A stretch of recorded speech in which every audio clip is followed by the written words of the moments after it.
Olá, muito boa tarde. Começa o programa Eclésia neste dia em que, como vai sendo habitual, chamamos a atenção para os cristãos perseguidos no mundo e as regiões onde a Igreja enfrenta maiores dificuldades.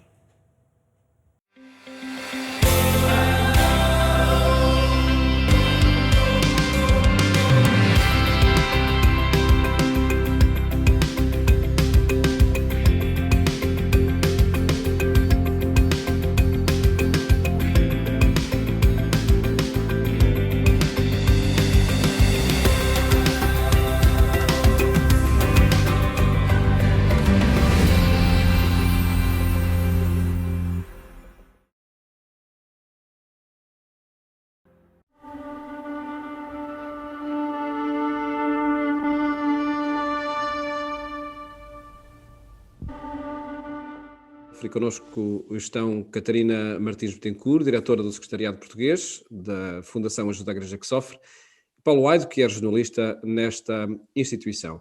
E vamos falar então de notícias relacionadas com a liberdade religiosa e a perseguição aos cristãos e também sobre a importância de apoiar as comunidades mais perseguidas.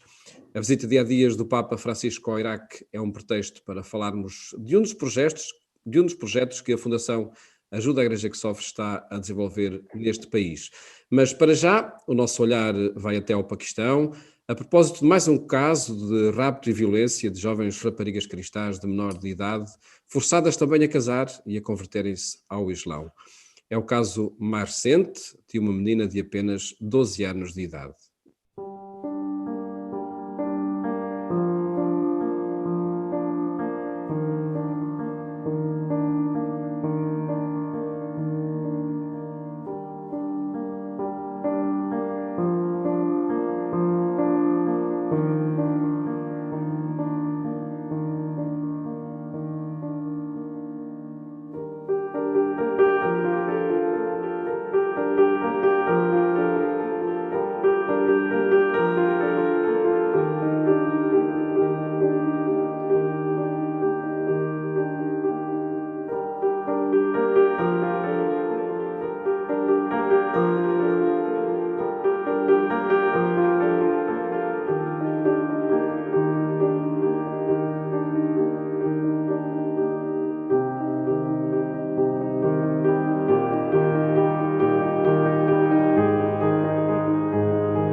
Paulo Aido, a história desta menina, com apenas 12 anos, acredito que seja mais um caso entre muitos de uma violência a que estão sujeitas as raparigas cristãs no Paquistão, e esta realidade é muitas vezes ignorada? Sim, sem dúvida alguma. Podemos mesmo dizer que, de alguma forma, o mundo praticamente ignora esta realidade brutal que atinge as jovens raparigas cristãs, mas também os hindus, as hindus do Paquistão, as duas principais minorias religiosas neste país muçulmano. A história desta menina de 12 anos mostra bem como estas comunidades estão tão desprotegidas. A história de Farah é trágica. Em 2 linhas eu recordo a história para os nossos telespectadores, que é chocante. É começar pelo facto de a rapariga, no fundo, ser apenas uma criança, ter sido raptada e forçada a casar. Isso já de si é terrível, mas a agravar ainda mais este cenário, como se fosse necessário ainda agravá-lo mais, há ainda o facto de a polícia a ter encontrado algemada e acorrentada em casa do sequestrador, um homem muçulmano de 45 anos de idade. A polícia encontrou-a nesse estado em dezembro, após ter recebido uma denúncia. Importa aqui dizer que a menina foi raptada em junho. O pai e os irmãos, a mãe, entretanto, já faleceu, apresentaram logo queixa, mas só em dezembro, ou seja, 6 meses depois, é que a polícia a encontrou. Foram 6 meses em que ela foi violentada, abusada, maltratada, e quando a polícia a encontrou, estava tão traumatizada que nem conseguia falar. O tribunal libertou-a agora em fevereiro das garras, podemos usar essa expressão, deste homem, que obrigou também a casar para legitimar perante a sociedade toda esta violência sobre ela. E aqui é que temos outra infâmia que eu não posso deixar passar em claro, é que o juiz mandou-a para junto da sua família, não por ela ter sido violentada, não por ter estado amarrada e acorrentada, não por ter sido raptada, não por ter apenas 12 anos de idade, mas sim porque o casamento não tinha sido registado junto às autoridades. Faltou, podemos dizer, um papel, uma assinatura, um carimbo, um pormenor administrativo. Podemos dizer que o juiz que a libertou também a violentou pelo facto de ter achado que ela devia ir para casa por causa disso e não por tudo aquilo que ela passou. E, de facto, os cristãos, este é um exemplo, no Paquistão são vítimas de uma intolerância por ser uma minoria, por serem pobres, por serem muitas vezes analfabetos e estão, digamos, desprotegidos perante a sociedade. E aí a Fundação AIS tem procurado, pelo menos, denunciar estes casos, alertar o mundo para esta realidade, muitas vezes desconhecida. E valorizando estes momentos do regresso à família, do acolhimento à família, que desejamos que se repitam mais vezes. Exatamente. Um tema que tem estado na ordem do dia também é a visita do Papa ao Iraque, a um país do Médio Oriente, onde os cristãos também são vítimas de perseguição, discriminação e violência, e onde a Fundação Ajuda à Igreja que Sofre tem um projeto em curso para os jovens de Erbil.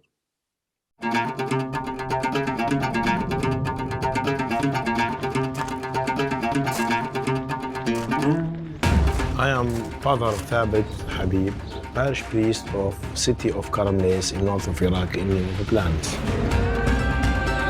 And this is our Catholic community. I want to tell you about the gift of faith. And this gift is very important for us. 2014, when terrorists came, we were brutally murdered and persecuted. To save our lives, we had to run away. When the war ended, we had nowhere to return. Our houses have been completely destroyed. But thank God, what the terrorists did not manage to destroy it was our faith. Thanks to this and your help, we could return to our land and begin to rebuild our homes. After 2 years of hard work, we are slowly getting back to normality. For us, it's not just buildings. It's our identity, culture, and memories. Places in which we feel safe as Catholics. We managed to rebuild even the Catholic Center of St. Joseph. But what I enjoy most is the smile on the faces of my people, and that we find God in the simplest things of everyday life.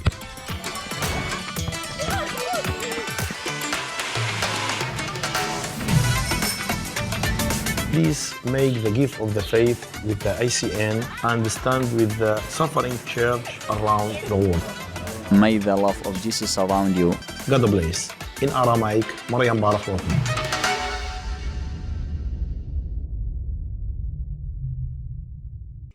A Apoiar os jovens universitários pode ser muito importante para se conseguir que os cristãos permaneçam no Iraque, apesar das enormes dificuldades que enfrentam todos os dias. Acredito que sejam esses os registros que chegam, Catarina, dos jovens do Iraque.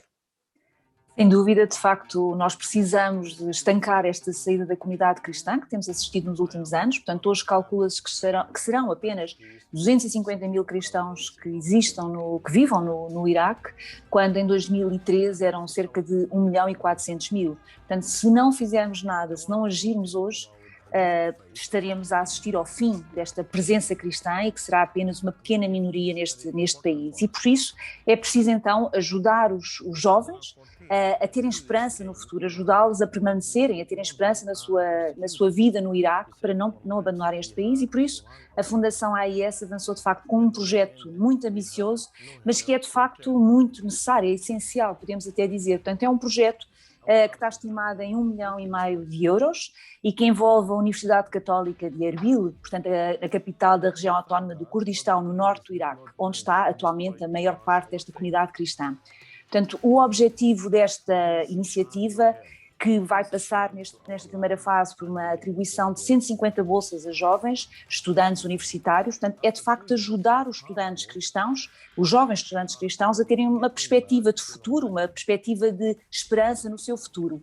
Este projeto é de facto será um ponto de referência no futuro para os jovens no Iraque, e este sucesso também irá garantir a continuação da presença da comunidade cristã neste país, um país que se quer plural, que se quer tolerante, que se quer aberto a todas as comunidades. Portanto, é preciso, para que a comunidade cristã permaneça, é preciso que haja trabalho, é preciso que haja segurança, é preciso reconstruir também as casas que foram destruídas quando da presença dos jihadistas no Iraque, mas é preciso, acima de tudo, de facto devolver a esperança. E este projeto é, sem dúvida, com este grande objetivo de devolver a esperança a estes jovens, e a Fundação AIS está profundamente empenhada neste objetivo, nesta missão, e contamos, de facto, com a ajuda de todos para podermos levar a bom porto esta iniciativa.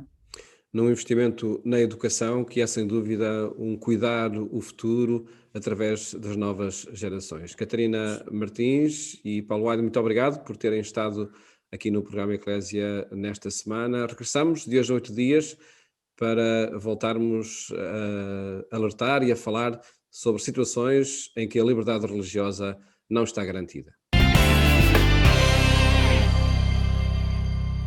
A situação difícil em que vivem muitas comunidades cristãs agora chama-nos a sua atenção para a economia de Francisco. Trata-se de um dinamismo que continua a ganhar força. Hoje mesmo acontece o segundo encontro de um curso que no início do mês desafiava a fazer caminho nesta proposta do Papa. Está connosco a Luísa Gonçalves, do grupo A Economia de Francisco, Portugal.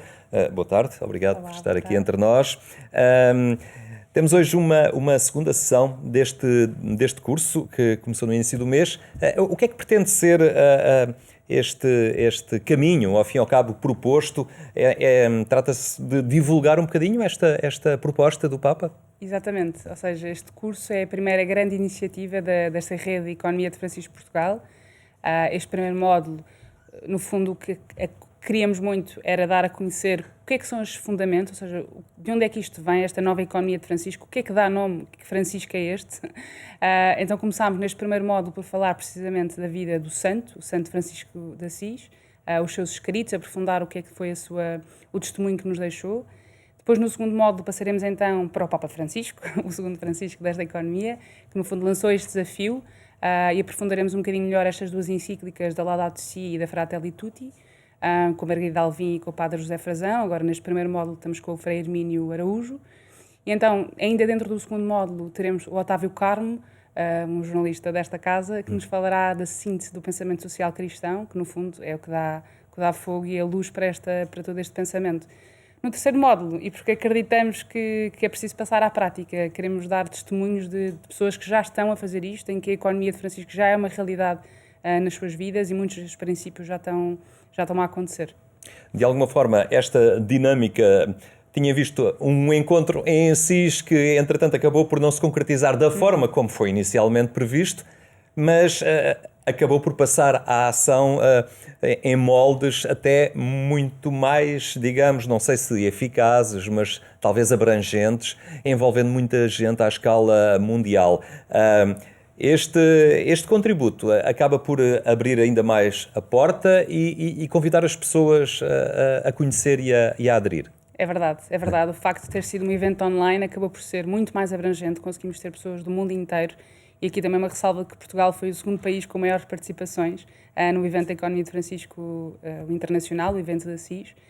E até mesmo conseguimos perceber esse efeito do positivo que tem o online, apesar de muitas vezes acharmos que era muito melhor presencial e o contacto humano, claro que é super importante. Mas, por exemplo, testemunhamos isso mesmo neste curso da Economia de Francisco Portugal, que temos 300 inscrições, ou seja, um curso que começou, muitas das pessoas se calhar nem sabem exatamente o que é e o que é que vão encontrar, mas há esta sede, esta vontade, e por ser online chega a muito mais pessoas, ou seja, conseguimos trazer pessoas de Angola, pessoas do Brasil, de Portugal, de inteiro, e no fundo é a abrangência que também queremos para esta nova economia, que crie pontos entre todos os que queiram participar.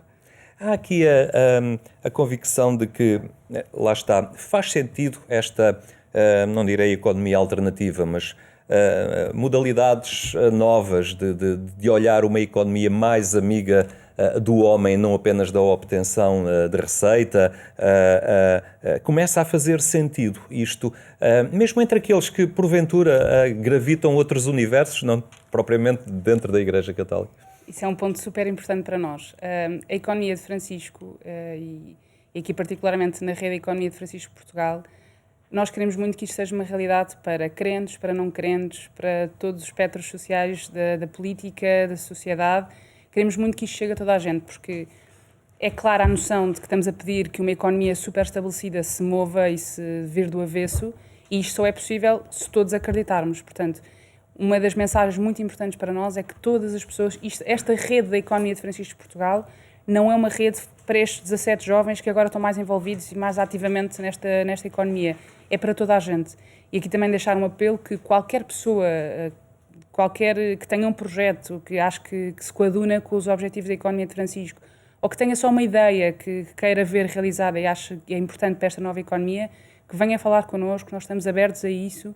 Nós queremos muito que esta rede seja ampla e que chegue a toda a gente e que não fique, claro que por uma questão de criar estas pontes e de facilitar estas pontes, há aqui uma equipa central que vai ajudando nesta coordenação, mas o objetivo é que haja mais gente a juntar-se a nós, a coordenar projetos, a começar iniciativas, precisamente para que isto chegue a toda a gente, crente, não crente, quem quiser participar e acreditar nesta economia. Esta experiência de um ano que é esta pandemia em que estamos mergulhados, que também nos despertou para a fragilidade, para o desafio da solidariedade, de estarmos envolvidos com o próximo, de construirmos algo em conjunto, vem também dar razão e reforçar um bocadinho esta intuição que o Papa acabou por lançar ainda antes da pandemia. É verdade, e o Papa aqui sempre bastante visionário, aí de formas muito simples e muito práticas a lançar estes desafios, e acho que a Fratelli Tutti, só a expressão amizade social, acho que qualquer um de nós neste momento, e em particular na realidade portuguesa, onde às vezes hoje em dia pode parecer que as coisas estão um bocadinho mais fragmentadas, nunca foi tão importante falar desta amizade social, e o Papa lança desafios muito concretos. E, portanto, é mesmo preciso que isto aconteça agora e vem numa altura extremamente oportuna, em que acreditamos que se nós fizermos e formos realmente instrumentos deste apelo do Papa, é um momento certo para tocar o coração das pessoas e para que venham connosco também nesta nova economia. É precisamente agora. Como é que um dia descobriu esta economia de Francisco? Então, isto foi na preparação para o evento. Na altura ainda achávamos que iria ser o evento físico em Assis. A ACES lançou o curso de preparação para o evento.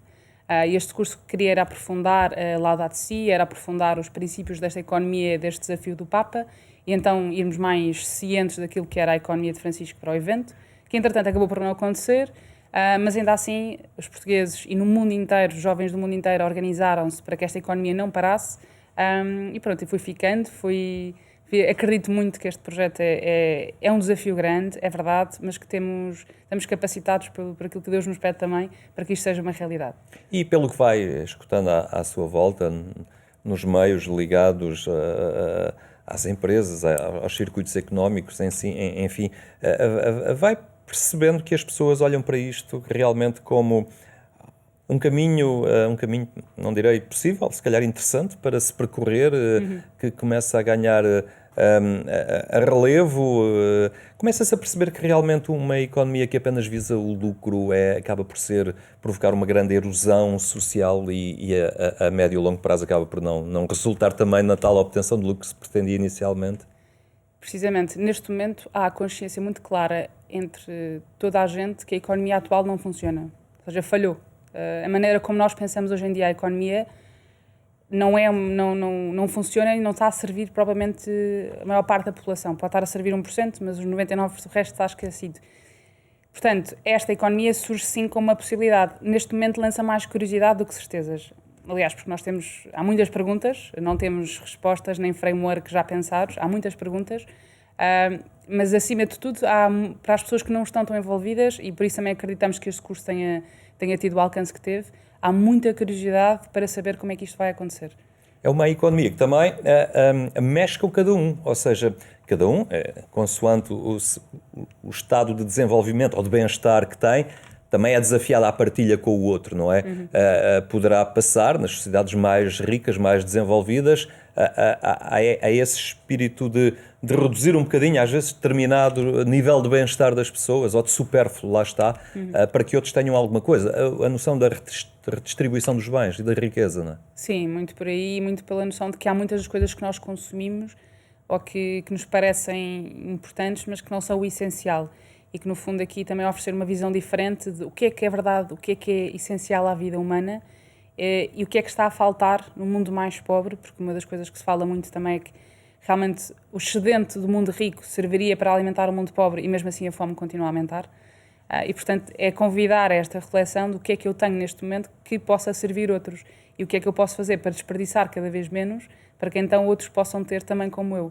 É um bocadinho esta noção de que há um outro lado, há alguém mais que está a viver pior do que eu e o que é que eu posso fazer para contribuir, porque me diz respeito a mim também, não é? Ou seja, nós somos responsáveis pela felicidade, vivemos em rede, somos responsáveis pela felicidade dos outros e, portanto, é preciso criar essa consciência, precisamente. Muito bem, ficamos atentos a este curso. É hoje a segunda sessão, mas é um desafio que aqui fica. Também outras iniciativas que vão surgindo. Muito obrigado pela sua presença hoje aqui entre nós. Obrigadíssimo. A terminar, recordo ainda que mais logo é pela rádio que pode acompanhar a atualidade religiosa. Basta para isso sintonizar a Antena 1 pelas 22h45 e escutar o programa Eclésia. Nós ficamos por aqui, tenha então uma boa tarde e até amanhã, se Deus quiser.